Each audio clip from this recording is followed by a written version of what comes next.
હું હેમલ ભટ્ટ, તીર્થપુરોહિત, સોમપ્રા બ્રાહ્મણ સમાજ સોમનાથનો પ્રમુખ. આજે પ્રથમ જ્યોતિર્લિંગ સોમનાથ મહાદેવના સાનિધ્યમાં, એના ચરણોમાં આજે તીર્થપુરોહિત શ્રી સોમપ્રા બ્રાહ્મણ સમાજ દ્વારા 1650 પૂજા કરવામાં આવી છે.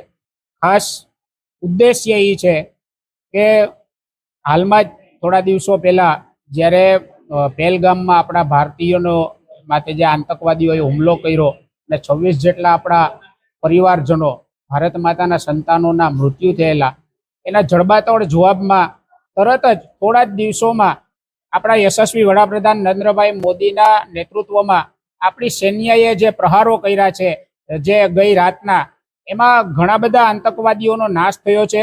પરંતુ એના જવાબના પ્રહારમાં આપણા સૈન્યને કંઈ ન થાય, આપણા સૈન્યની રક્ષા થાય, આપણા દેશની રક્ષા થાય, એવી પ્રાર્થના માટે આજે ભગવાન જ્યોતિર્લિંગ સોમનાથ મહાદેવના સાનિધ્યમાં અમે પૂજા અર્ચન કરેલા છે.